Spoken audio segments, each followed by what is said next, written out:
How do you set up your own Bitcoin hardware security using run-of-the-mill computing parts in a way that is privacy conscious and fully open source?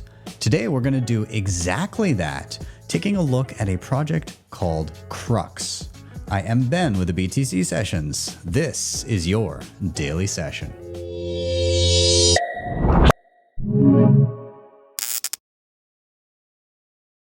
So what are you going to need in order to successfully navigate this tutorial? Well, let's take a look. This is the Krux website, and I will link this in the show notes down below. It has nice guides for pretty much anything you want to do with this. And they give options for a variety of different devices you can use for it, which are listed up here in the devices and parts list. When you go there, you can scroll down, see the pros and cons. I ended up going with the Yaboom K210 module. And in this instance, it's a touch screen. It has a camera on the back. It has a micro SD slot and a micro USB port for power. All I needed to pair with it was just a regular USB to micro USB cable. And I do have a micro SD card that I'm using with it. It's not 100% necessary, but you may want it for some of the things we're going to try. In terms of software, you're going to want to download Blue Wallet on your mobile device, which is nice and simple to use. And you're also going to want to download Sparrow Wallet on your desktop. Now, this is for some of the bonus content that we're going to be doing. We're going to be verifying the software itself, and we're also going to be doing some multisig stuff later in the video. So if both of those appeal to you, then of course, download Sparrow Wallet. I encourage you to check it out. I'll also have a tutorial for Sparrow Wallet listed down below if you want to learn more. And in terms of the signature verification stuff, if that piques your interest, check out my video on verifying signatures with GPG.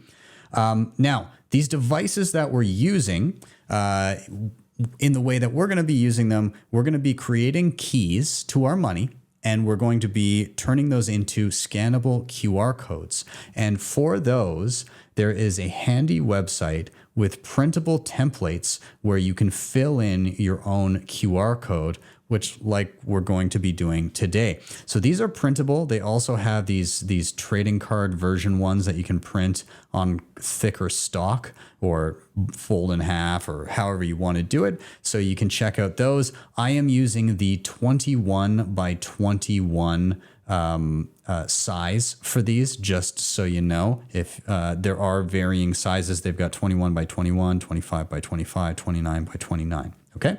Other than that, we're going to be touching on some other ways to create seed phrases as well. And you may find it useful. I'll link down below the BIP39 word list. This is all of the possible words that could create a seed.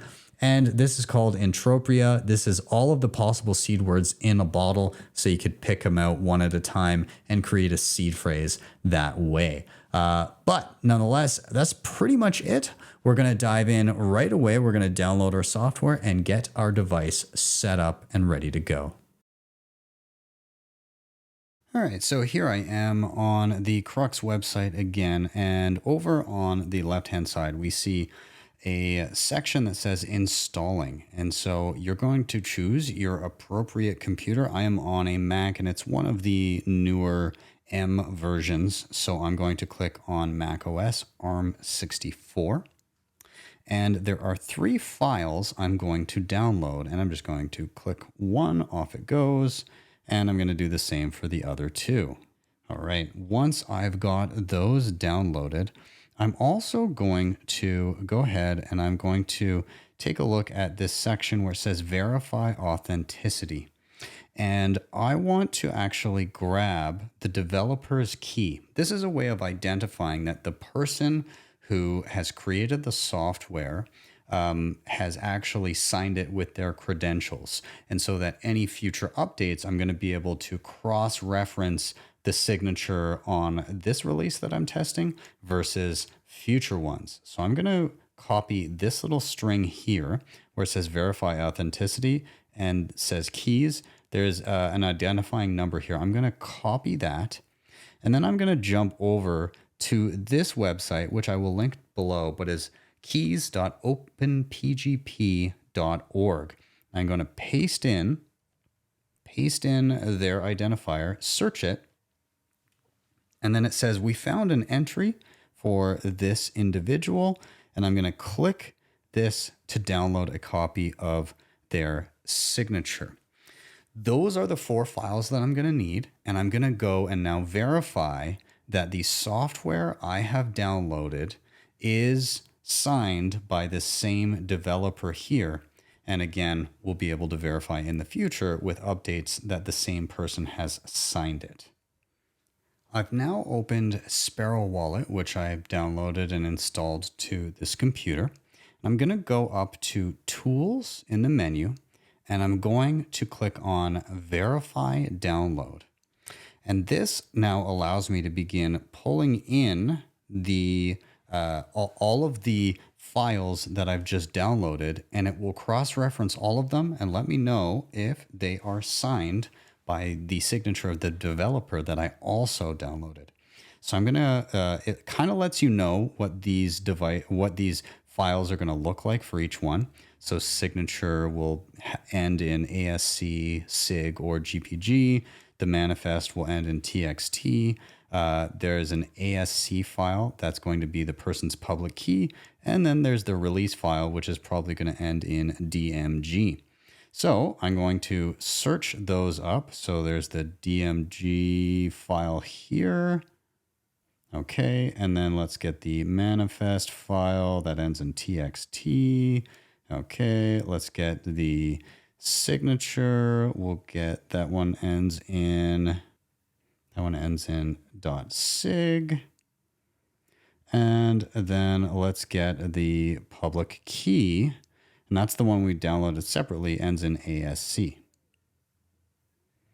And there we go. We can see a whole bunch of green check marks. We are good to go. What we've downloaded is indeed signed by the correct person. So I can close out of this. This is a really handy tool that they have here in Sparrow Wallet. And we'll come back to Sparrow Wallet later as we begin using our software.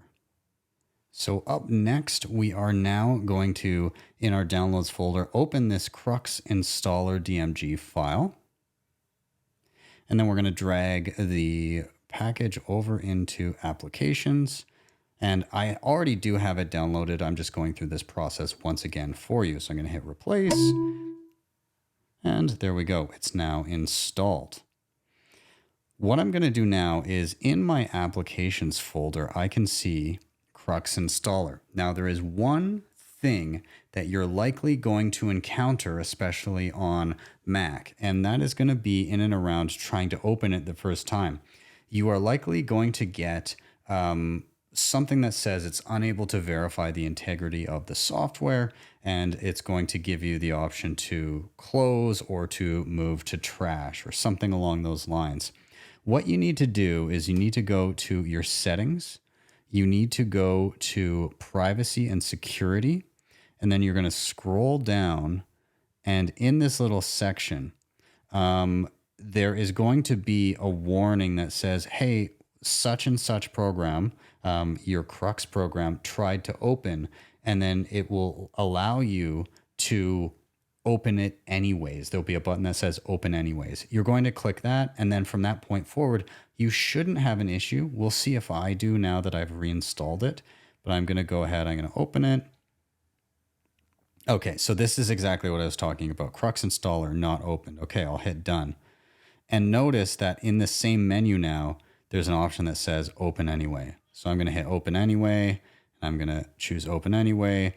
I'm going to use my fingerprint or password to allow for that, and it should now open up no problem. I believe this is a one-time thing, and then you won't have to mess with it after that. And here we go. We have our installer open up, and we're ready to start dealing with not only our software, but our hardware. All right, so first we're going to want to provide power to our device. Again, yours may be different from mine, but this is the Yaboom one. It has 2 buttons on the side. On the back, there's the camera. There's also a micro USB port. This is for like a thermal printer. I'm not really using that. And then on the other side, there's the micro SD slot. I do have an SD card in there, which I'll use at some point.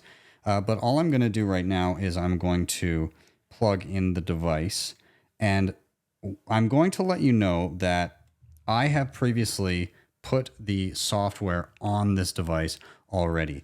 When you load yours up, it will have completely separate software / firmware on it.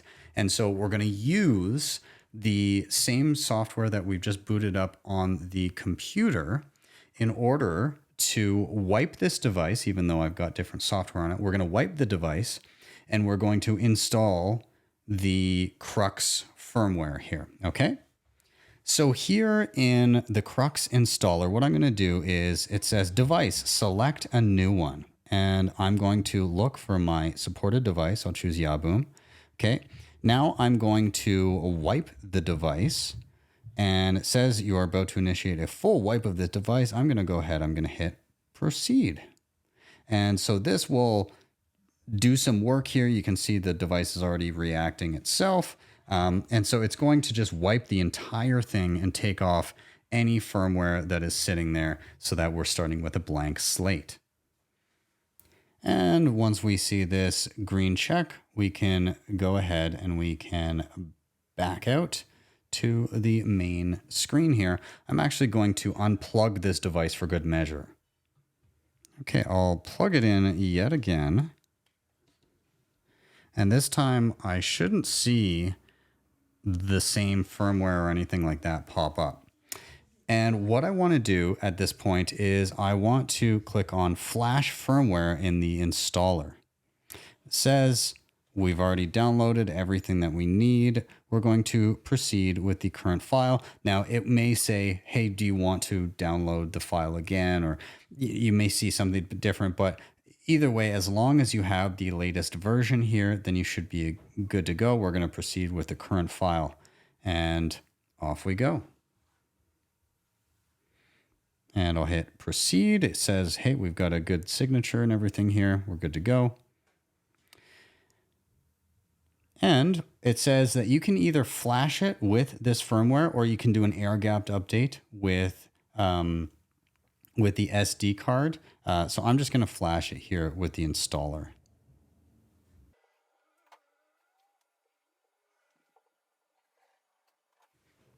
Okay, and we are all finished. We can see the device is reacting. I can quit from the installer and we can take a look at our device. All right, so here we are on our brand new flashed Krux device. There's a few options here on the menu: load mnemonic, new mnemonic, so referring to a 12 or 24 word seed phrase. There's settings, tools, about, and reboot, which will just restart the device. Now I do want to go into settings, and I do want to take a look at a couple things. Namely, first, I want to change, because they've got these cool different themes. I wouldn't mind going with the cypherpunk green, and I'm going to say yes. And so it will now save that setting and turn around, and now we've got this funky little look to it. All right, and we're going to continue on from there. Just again, a general take a look. You can load mnemonics. You can create new seed phrases in a variety of different ways. In the settings, there's a whole bunch of different stuff here that we'll talk about as we go. And then, of course, tools. We've got SD cards, printing, all that kind of stuff, creating QR codes, and then also just general about and rebooting the device. So what we're going to do first is we're going to take a look at how to create your first set of keys with Krux and how to pair it with your mobile phone. Bitcoin Well is the best place to be buying and selling Bitcoin in Canada and the US. And now with Bitcoin Well Infinite, it's also the best place to be making large buys at their OTC desk of over $50,000. Their white glove service gives you fast transactions, no slippage, and the lowest fees. You can scan the QR code on the screen or simply head to bitcoinwell.com/BTC sessions to sign up today. And you can share your own personalized referral link to earn commissions. Are you ready to level up your Bitcoin mining game?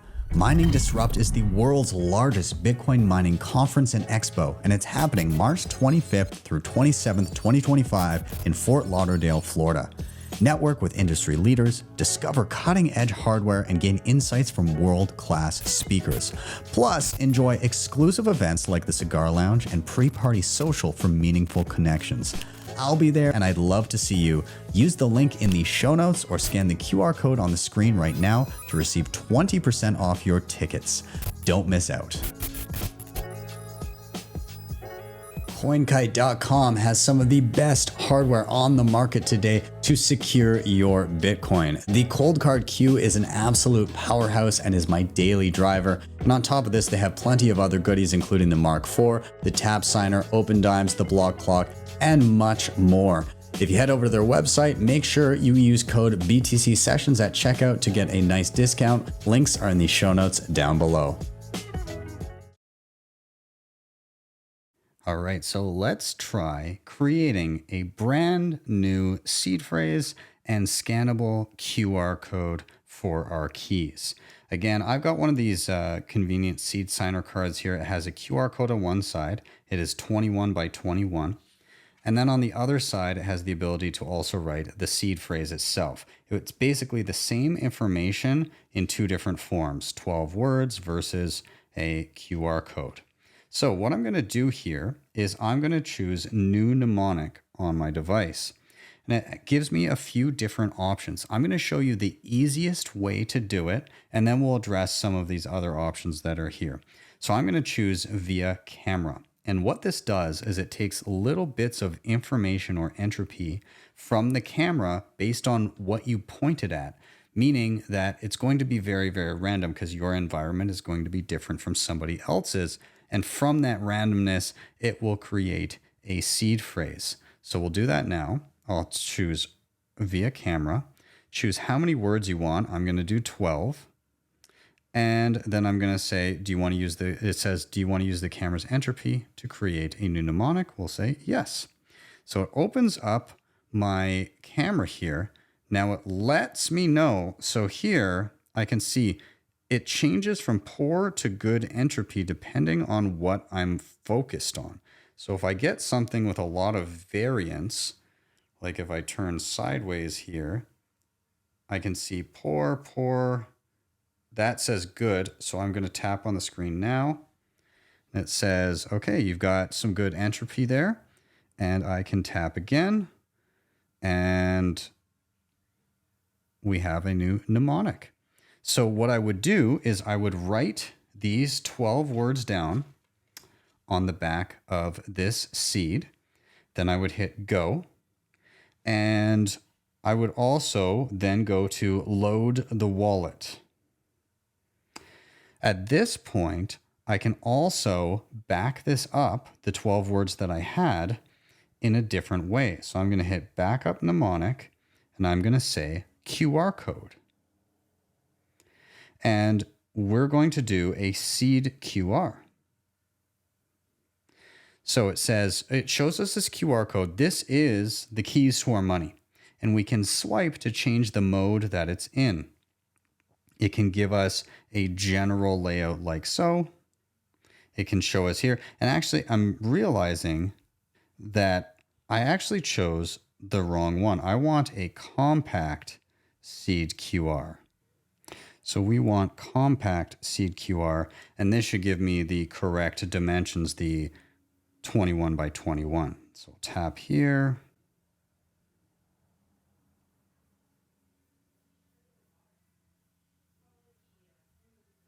Okay, yeah, so you can see that now I'm centered on a single section of the QR. If I swipe again, it actually shows me it's zoomed in. So it says A1, and you can see on my sheet here, A1. If I tap again, it shows me A2. And so with this, what I can do is I can put little dots with a Sharpie in the third and fourth along the top row, and I can begin to fill it in all the way down. So once I go through that whole process, there's A3 all the way down to the next one. So I can basically go all the way through. And once I'm done with that, I've basically got everything I need. The one other thing that I might want to note is the fingerprint. This is an identifier for this particular key, and you can see it duplicated up top here, the top of the screen on my Krux. So I would just write that in.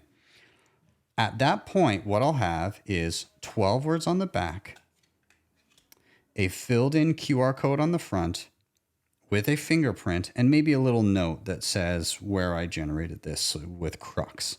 Okay, great. Or whatever I want to label this one. Perhaps there's a special purpose to it.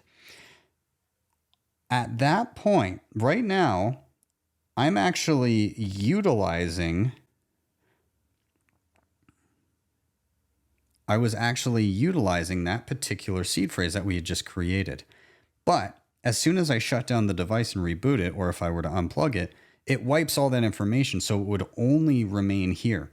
So now that I've done that, I've actually not recorded it. Of course, you guys watching it would have a copy of that. If you wanted to write it down, you could. But I did do one the other day. And so this is another seed phrase that I made through that same process. So you can see, I don't have to be super fancy with the dots. I'm literally just dotting in where I was supposed to. I've got a fingerprint, I've got a label, and then I've got a seed phrase on the other side. So what if I want to use this? How do I go about using it? Really simple. I'm just going to say load mnemonic via the camera, and I have a QR code. And so I'm going to scan it. It shows me the mnemonic, the 12 words. I say go, and I say load wallet. And now this key information is on my device so that I can approve transactions if I want. You can see also that the fingerprint up top is the same as the one on my device now. So I have this and I'm able to utilize it whenever I see fit. Then I can store it safely. And when I unplug this device, even if somebody gets access to it, they do not have my key information. It is a device specifically just to sign and approve transactions. For backups, I also have the option of encrypted on the SD card. And so when I hit encrypted, I can store it on the flash. Now, I'm not as much of a fan of that. If I did do that, then it would perpetually stay on there, but it would require a passphrase to access. Optionally, I can store it on an SD card and then I could remove that from the device as well. So that is an option, or an encrypted QR code. So you have actually a few different options here. So let's take a look at SD card. SD card, I can type the key if I want, or again, if I want a separate QR code that is as the decryption key, I could create a QR code for that. I'm just going to type one for now. And so this would be where you would enter your passphrase that you would make up. Now, it's very important to note, if you choose your own passphrase, then it can be anything. It can be numbers, letters, uppercase, lowercase, whatever the hell you want. But if you mess it up and you don't fully remember it, even by a digit, either if it's uppercase, lowercase, or something different, if you forget it, there is no such thing as a recovery. There's no person to call. There's nothing. You just have to get it right. Otherwise, you don't have access to your funds. So keep that in mind. So just as an example, a really easy one, I don't recommend this as a key, but let's say I chose A, B, C. I would type that in. I verify it up top. I store it somewhere safely so I remember it. And then I choose go. It says, again, verifying key is ABC. Do you want to proceed? Say yes. Give this mnemonic a custom. Do you want to give this mnemonic a custom ID? Otherwise, the current fingerprint will be used. I can choose yes or no. And I can call it whatever I want. We'll just say it's, so we'll just call it test, and I'll hit go. And then it will save that file encrypted mnemonic was just stored to the SD card with the ID test. Okay, perfect. So this is an encrypted version actually of the key that we originally made. I can go back, and if I reboot the device, then I will be able to re-access this wallet from the SD card if I know the password. Okay, so I'll hit reboot.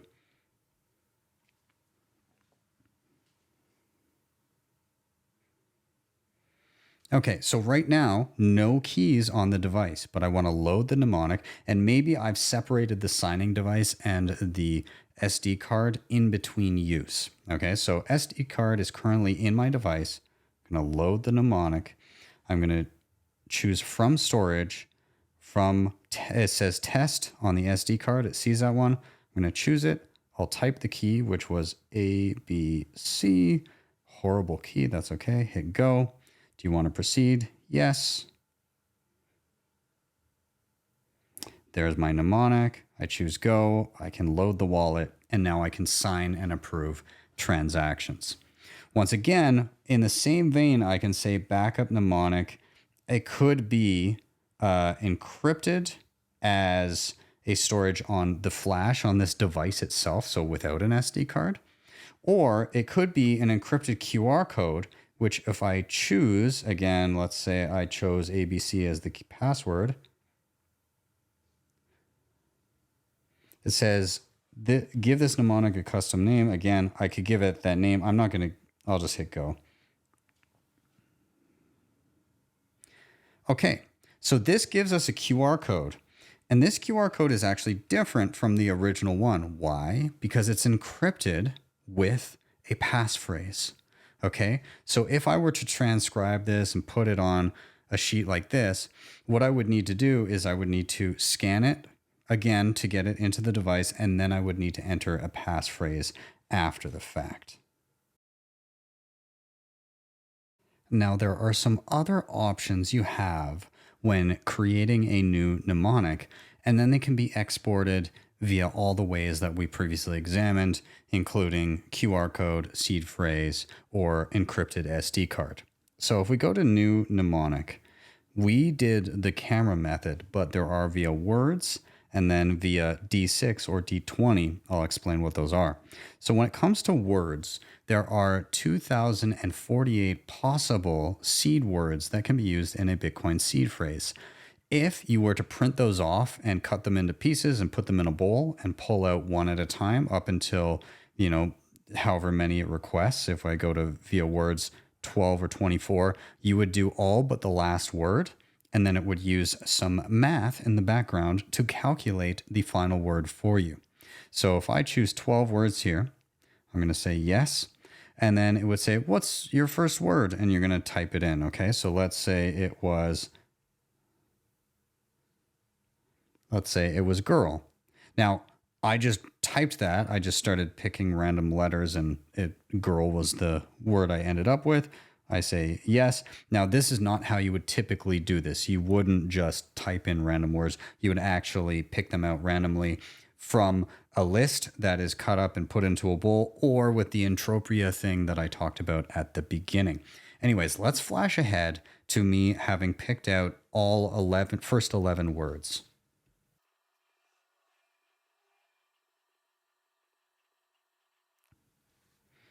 All right, after picking out the first 11 words, it will then say leave blank if you'd like Krux to pick a valid final word. And so I'm just going to hit go. And then it picks a word for me, or I could have started typing and it would pick a valid word for me. So I'm going to now choose yes. And this gives me my 12 words as we've seen before. And then I can load the wallet, and then I can back up the mnemonic as a QR code or encrypt it to the SD cards or other formats as we had before. Now, the other two options when it comes to new mnemonics are related to dice. When it says D6 or D20, a D6 is a regular kind of 6-sided die. A D20 has 20 sides, more like a little ball, and you roll it, and whichever one is face up, you choose that number. So not a lot of people will have a D20, so we'll choose D6 here and a 12-word seed phrase. It says you're going to roll a dice at least 50 times to generate a mnemonic. Proceed? We'll say yes. Now, I don't have dice in front of me. You do not want to randomly type this yourself because people are really bad at being random, but whatever you roll, you would tap the appropriate number. So I'm going to jump forward as if I have just done 50 plus dice rolls, and we'll see what it looks like then.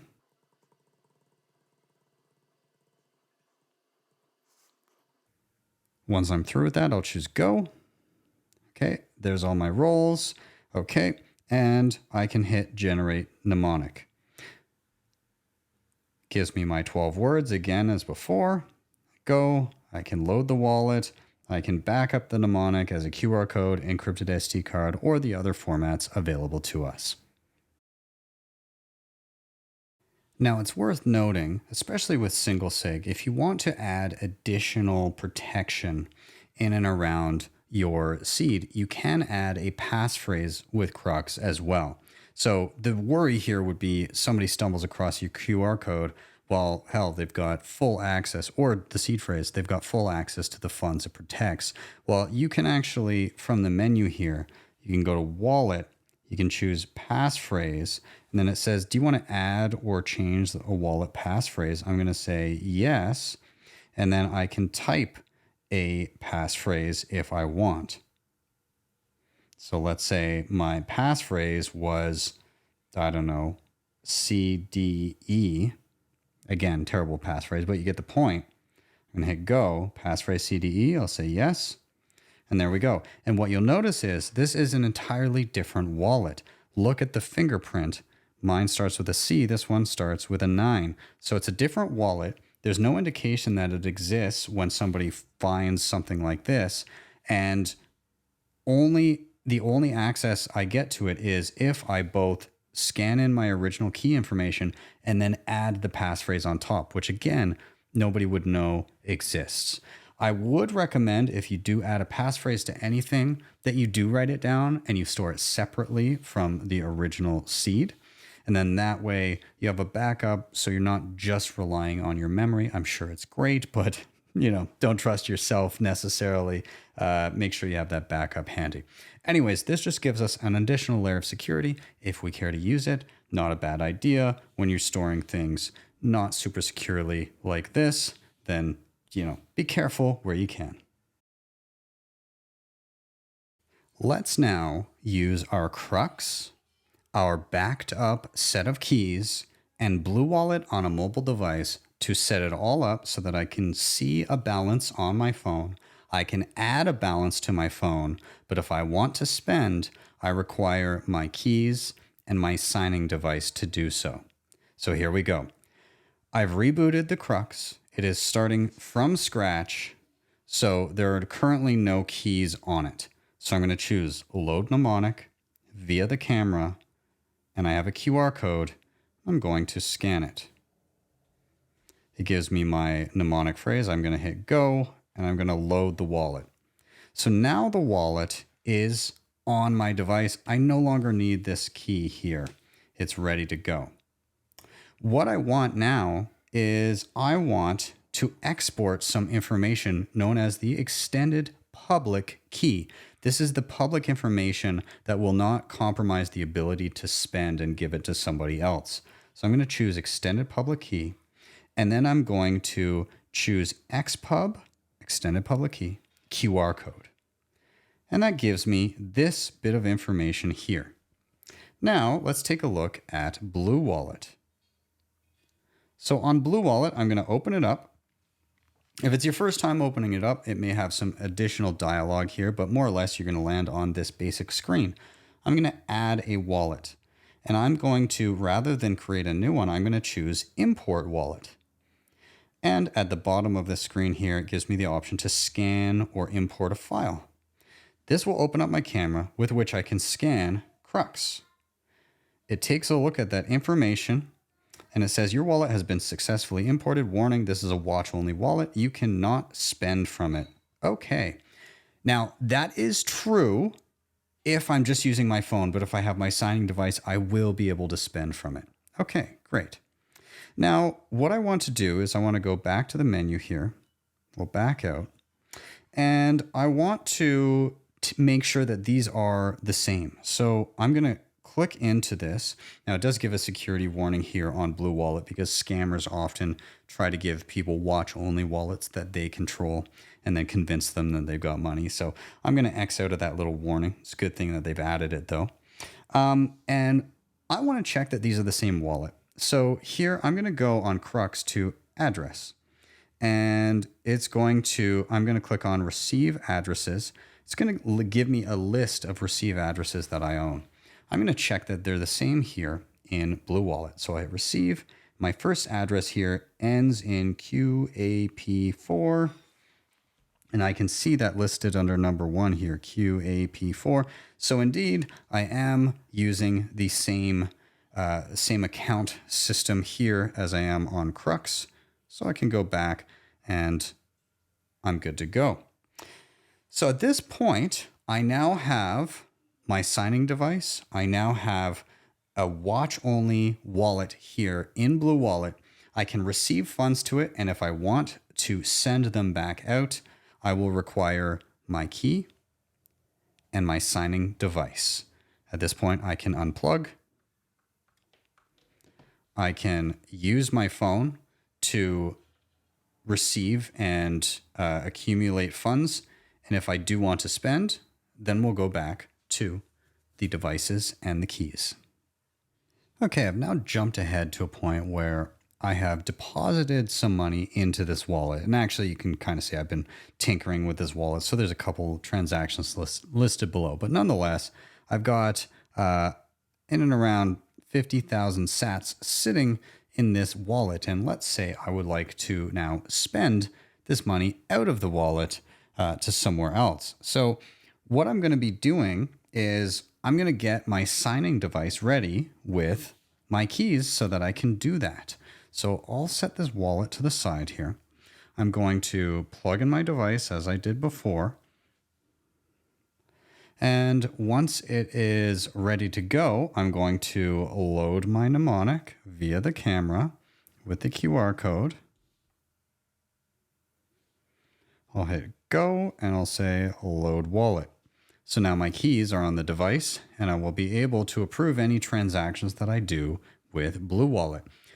So I'm going to go ahead and I'm going to, just off screen here, I've got a QR code that I would like to send to that I'm going to scan. So I'm going to go ahead, I'm going to hit send. I'm going to hit OK. It says, hey, this wallet is being used in conjunction with an offline signing device. Do you wish to enable it now? I'm saying yes. Yes, I want to be able to sign transactions. I'll hit OK. Now, how much am I going to send? I could type in any amount that I want, or in the top right, I can say use full balance, which I will do. And then I'm going to either paste in a Bitcoin address or scan one, which I'll hit scan, which opens up my camera. I'll scan one just off screen here, which is now filled in. And then I can put a note if I want. I'll just say it's going to Sparrow Wallet, actually. And then I can set my fee in the bottom right here, and I'll just leave it at fast. And then I'm going to choose next. So this is basically all of the information of what I want to do. I want to send this amount of Bitcoin to this address with this fee. So what I'm going to do now is I'm going to go to the option that says sign. And then I'm doing a PSBT, that's a partially signed Bitcoin transaction. And then I can load it from camera or SD card. We're going to do the camera. And then I'm going to scan what is on my phone here. And it does take a second to load it all up because there's multiple QR codes. There's a progress bar. And then it lets me know, hey, this is what you're spending. And this is the fee you're spending it with. I can tap. It's going to this address. And then it says, do you want to sign it to the QR code or do you want to sign it to an SD card? So again, giving us that option, I'm going to choose QR code. And this animated QR code here on my Krux is the signature, the approval for said transaction. So I need to get that info to my phone so it can be sent. And so on Blue Wallet, there's an option that says scan signed transaction. I'll choose that. I'll scan what's on the Krux. All right. It lets me know, hey, you can copy this and broadcast it later, or I can go ahead and I can send it now. I'm going to send it now. And there's my blue check. Off it goes. Back to the wallet. And we should see this balance update, perhaps with a swipe down. There we go. Looking for a simple and secure way to manage your Bitcoin on mobile? Aqua Wallet has you covered. It's user-friendly and puts you in full control of your Bitcoin with secure self-custody. Aqua also supports Lightning and Liquid Network, making fast, cheap Bitcoin payments and asset transfers easier than ever. Plus, it even supports stablecoins, giving you ultimate flexibility. Built on open source code, Aqua is transparent, trustworthy, and perfect for beginner and pros alike. Ready to upgrade your Bitcoin experience? Click the link in the show notes or scan the QR code on the screen now to download Aqua Wallet today. Debify.com allows you to borrow against your Bitcoin in a non-custodial way. Collateral is held in a 3 of 4 distributed multi-sig with trusted parties. It provides institutional liquidity providers, loan periods of up to 5 years with flexible conditions and the best rates. And best of all, no rehypothecation of your funds. If you want to check them out today, head over to debify.com or hit the link in the show notes down below. Securing your Bitcoin doesn't have to be complicated or invasive. With Nunchuck's Honey Badger plan, you get state-of-the-art multisig with built-in inheritance planning and no KYC required. Nunchuck is trusted by users to secure billions of dollars in Bitcoin.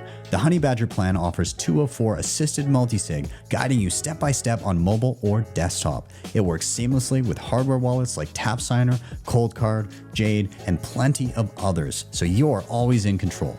Plus, with non-KYC inheritance planning, you can ensure your Bitcoin goes to your loved ones. No private info needed. Take control of your Bitcoin today. Click the link in the show notes or scan the QR code on the screen to check out the Honey Badger plan.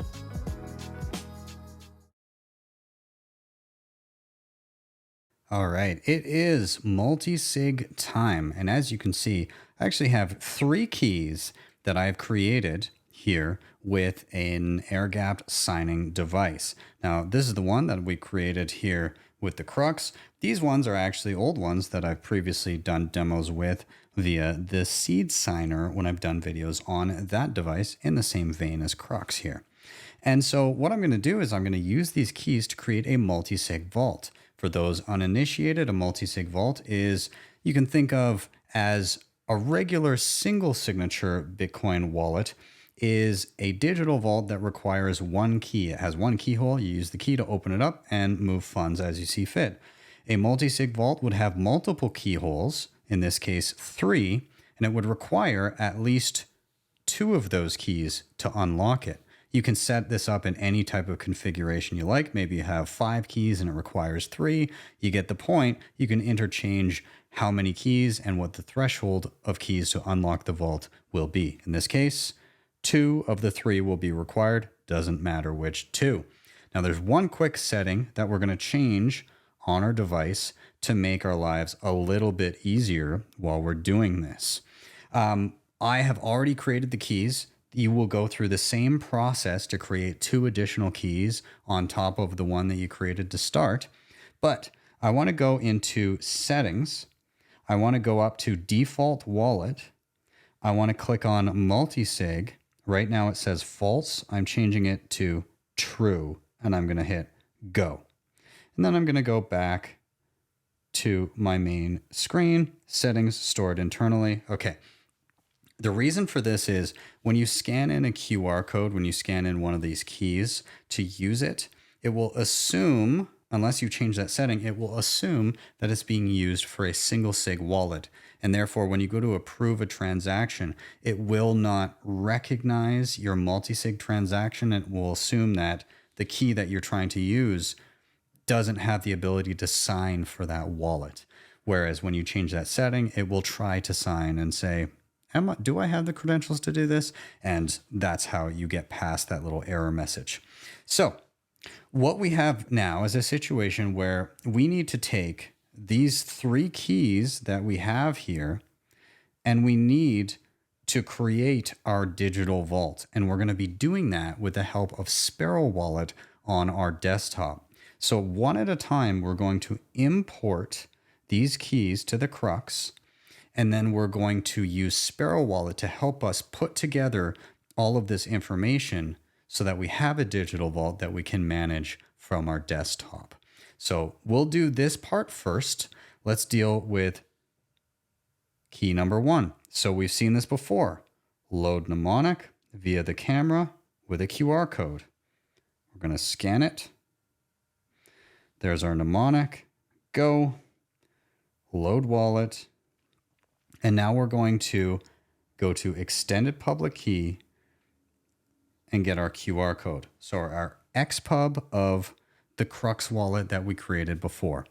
Now we're going to jump over to Sparrow Wallet and import this key. So in Sparrow here, I'm going to choose New Wallet. And I'm going to call it Krux MSig. And then I'll hit Create Wallet. I'm going to designate this as a multi-signature wallet. Over here on the right, we have our cosigners, and it says M of N. This means how many are required out of the total number of keys. And there is these sliders. So you can see as I move this, right now it's 2 of 3. That's what we want, and that's the default that it goes to. But if I slide this up, you can see it turns into 2 of 4 or 2 of 5 or 3 of 5. So we can adjust it as such as we like, but we're going to go with 2 of 3. Now, at this point down below, there are 3 tabs which say key store 1, 2, and 3. And this is where we're going to import our information so that we can go ahead and utilize Sparrow to create our multi-sig vault. So at this point, I'm going to, for key store 1, choose air-gapped hardware wallet. Now, they do have a designation for Krux right here, and I'm going to choose scan, and I'm just going to hold up that QR code from my device. This imports all of the relevant information here right into my wallet, and I can then move on to key store number 2, which I will do the exact same process, but with the next QR code. So I need to reboot the Krux, scan the next seed, and then export the XPub and load it here through the air-gapped wallet for key store 2, and then do the exact same process for key store 3 and the final QR code. Having now done that with all 3 keys, you can see I have Krux 1, 2, and 3 listed here. I can rename and label these as I see fit. You can also see the fingerprint of each seed phrase here listed as we click on all of them. But after having done all of that, down in the bottom right, there will be an apply button that has turned blue. I'm going to click that. It asks me if I want a password. Now the password just pertains to protecting the balance on here in terms of people being able to see it. But keep in mind that, of course, I need the keys in order to approve a transaction. So as long as I store those securely, even if somebody gets into Sparrow Wallet, they can't spend. So you can add one if you want, but I'm going to say no password this time. And then it recommends that I back up the Multisig wallet and save this file. I highly recommend you do this. I'm going to do that now. I'll just save it to the desktop here. And there we go. Once I've saved my backup, and I'll explain this backup momentarily, I'll hit close. And you can see that on the left-hand side, all of my tabs have turned blue, meaning that this wallet is now functioning. So I'm going to go to my transactions tab here. Now, there is some activity here because I previously constructed this wallet in the same way and did some testing, but normally you would see a 0 balance and no previous transactions. But we are now able to receive funds. So I can go and I can receive funds into the wallet. And any time that I want to send or spend out of the wallet, I will require 2 of the 3 keys and my signing device. So let's take a look. I'm going to send some money into this wallet and we'll take a look at what it's like to spend out of a multisig with Krux. Okay, so here in Sparrow Wallet, I have my multisig Krux wallet open. I've received some funds into it and I would like to spend. And for this demo, I'm actually going to be spending to a second wallet I have open also in Sparrow. It's just a hot wallet, it's a tutorial wallet that I have open for demo purposes.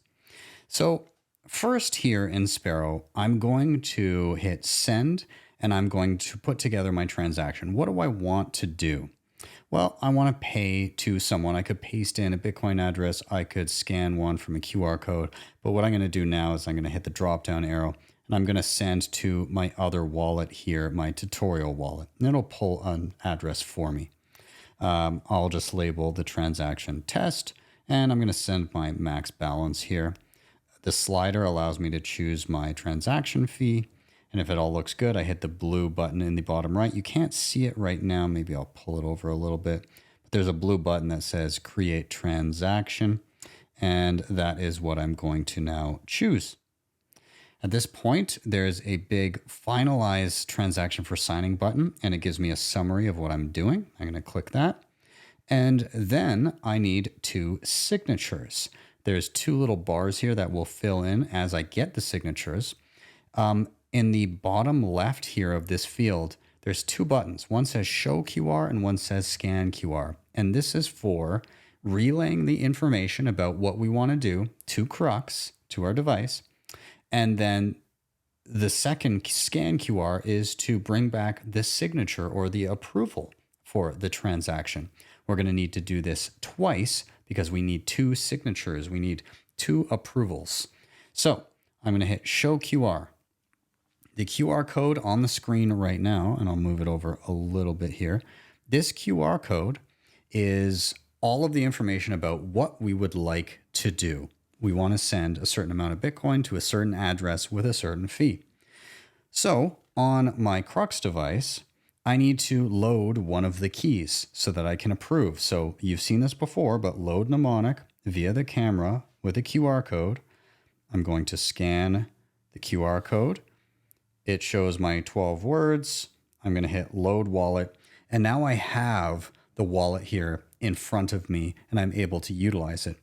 I'm going to choose the sign button, just like we did with single-sig. I'm going to choose sign. I'm going to choose PSBT and I'll hit yes.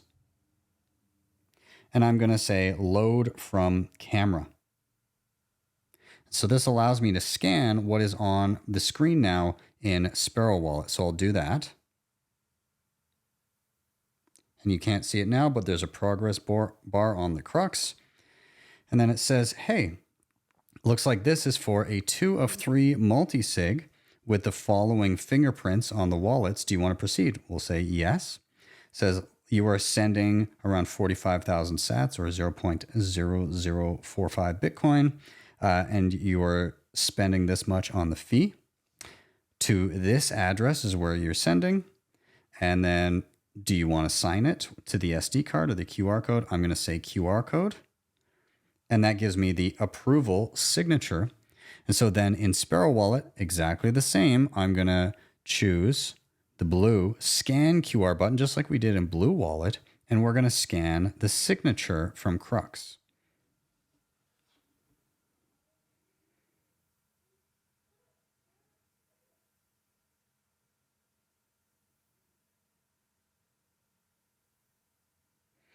All right, and there we have it. We have 1 signature of 2.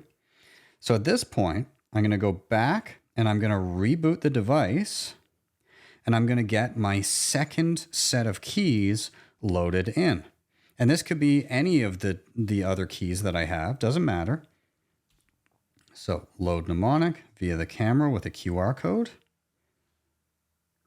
Scan it in. I'll load the wallet. And then I want to sign.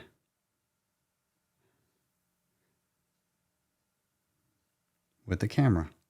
Now I do need to hit show QR code again so I can scan it once more on my Krux. Same thing, progress bar. And it lets me know, hey, this is again for a multisig with the following fingerprints on the keys. Do you want to proceed? I'll say yes. Same information about the transaction, the address it's going to, how do you want to sign it with a QR code. There's our approval. Once again, in Sparrow, I'm going to choose Scan QR, and I'll scan what's on the Krux.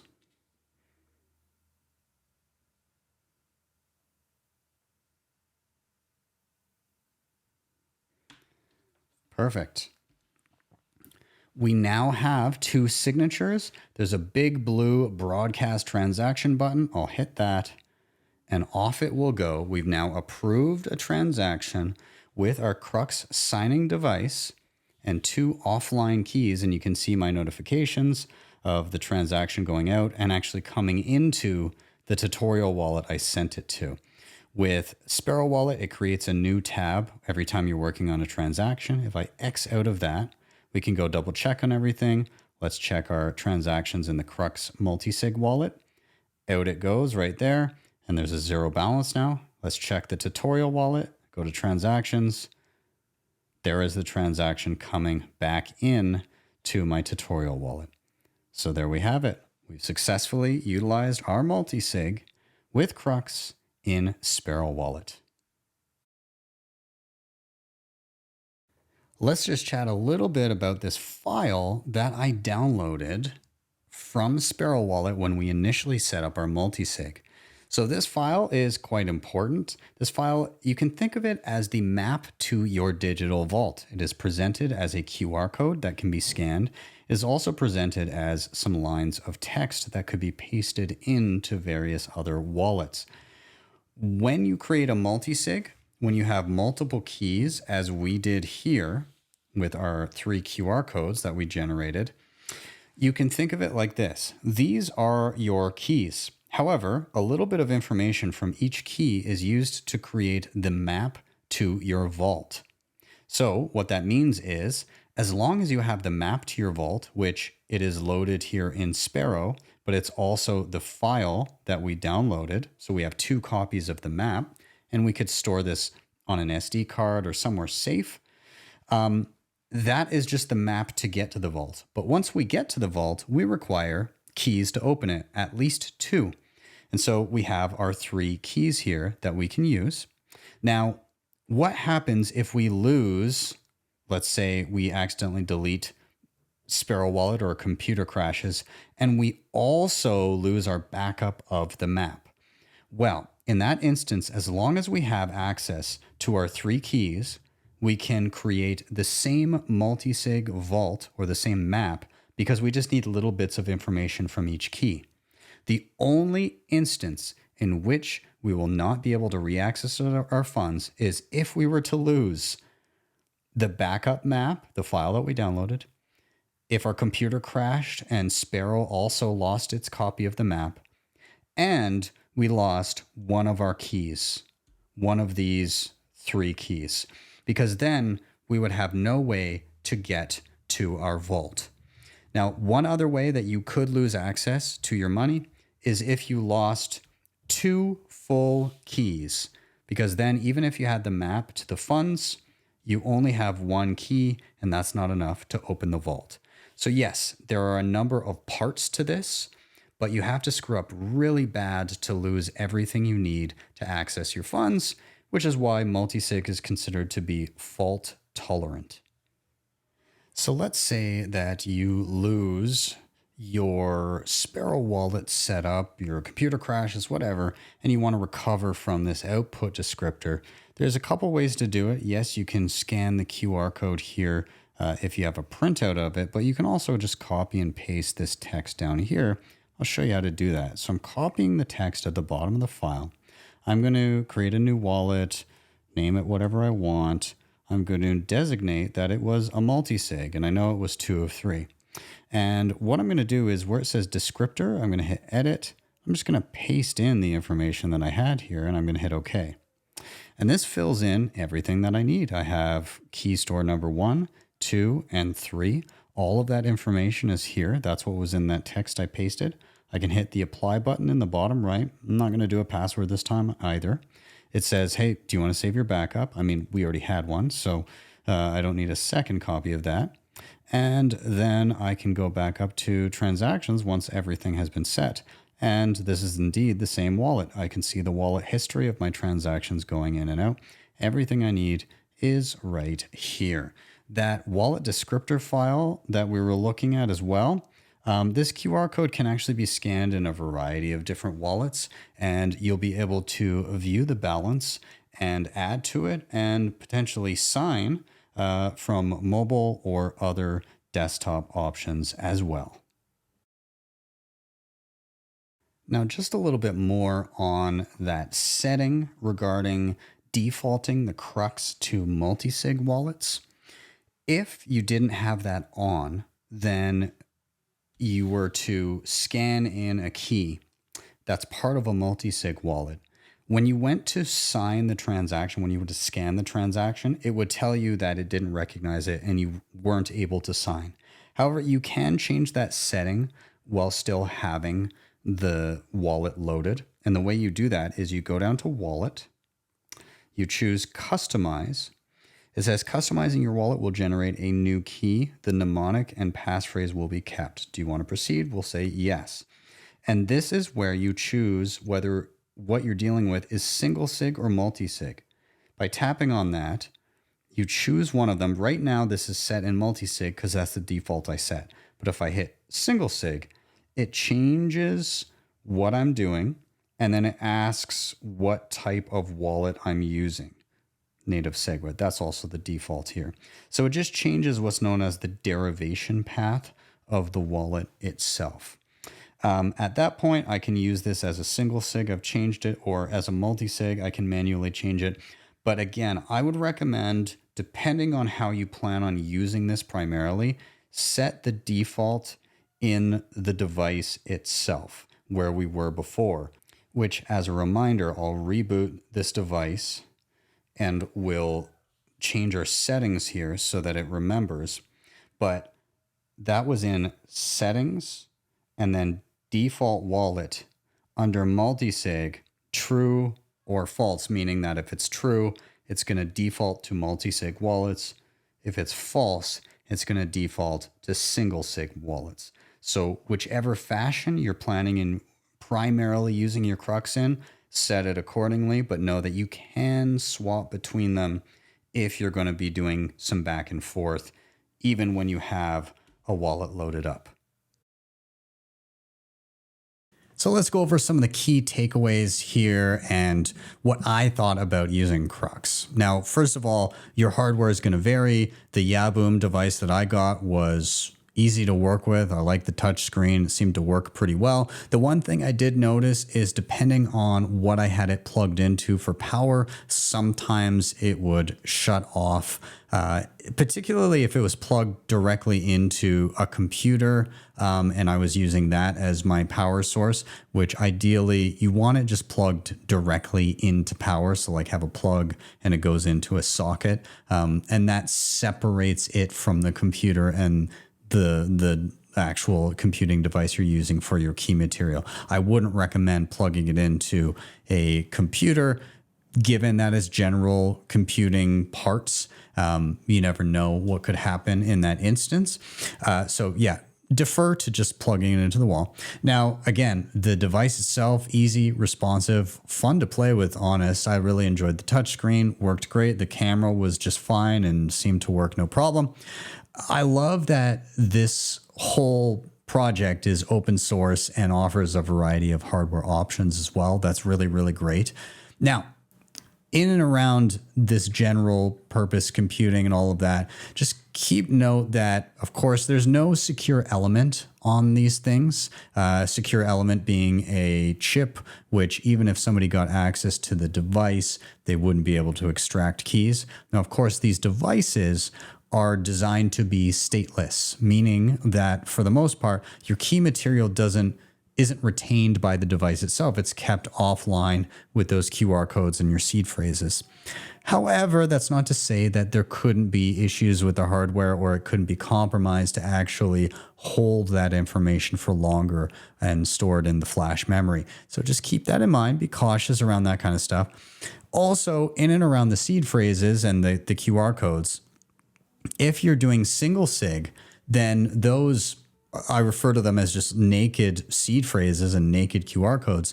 Those can be single points of failure, aka somebody stumbles across them with any multisig without a passphrase. They've got those 12 words or that QR code. They've got access to your funds. So if you are doing single sig and you're going to have those things out and about, then you might want to consider having a passphrase like we looked at.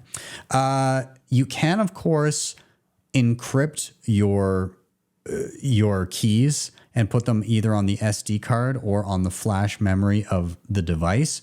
If you do so, I would also have a hard copy of your backup. So your 12 words written down somewhere or a QR code version of it in physical form, because obviously things can go wrong with electronics, less likely to go wrong with something written.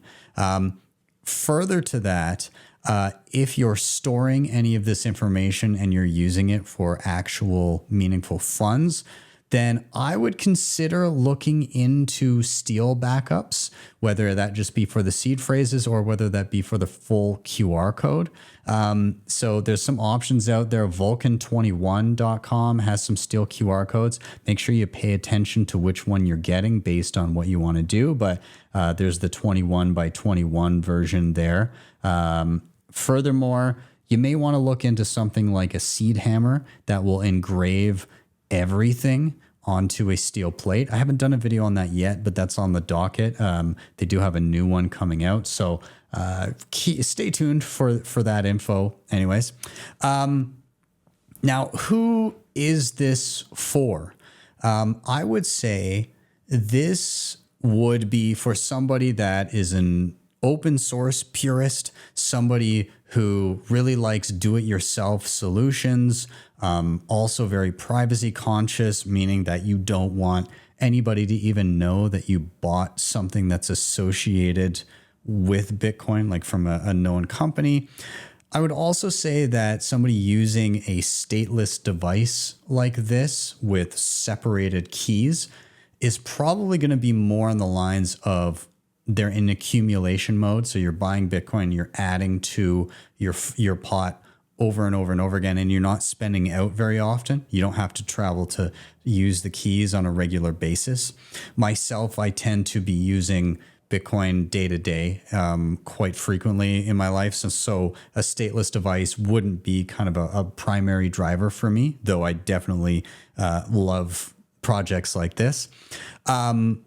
I would also say that if you're in the mode of accumulating and you're using a system like this, make sure you don't just kind of leave it be and think that it's just working 100% all the time. Make sure you do regular key checks. So go and even if you're not actually going to send a transaction, do a mock transaction and make sure you're still capable of signing and approving transactions with all of your resources at your fingertips. You don't want to find out after years of accumulating one of your keys is, got smudged or something like that, or you can't scan it reliably anymore. So make sure that you're doing regular checks like that and, set 6-month intervals to just do a review of everything you've got.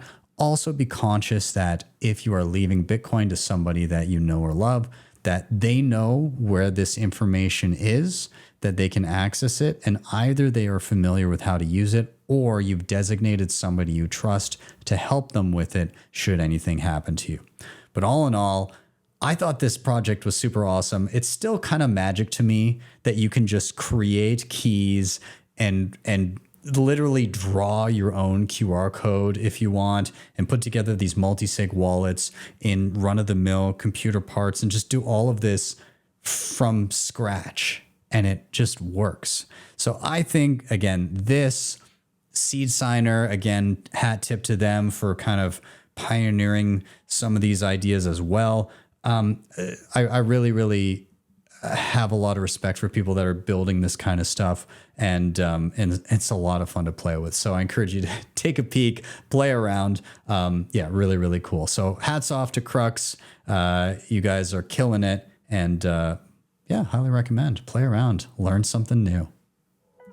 Thank you guys so much for watching. As always, please do like, subscribe, and most importantly, share so that you can help me share Bitcoin knowledge around the globe and help people level up.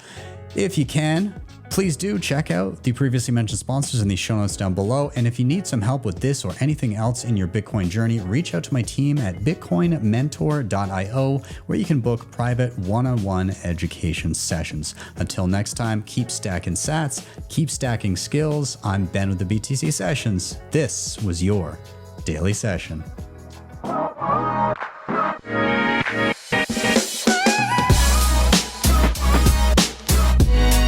Hodl the Bitcoin.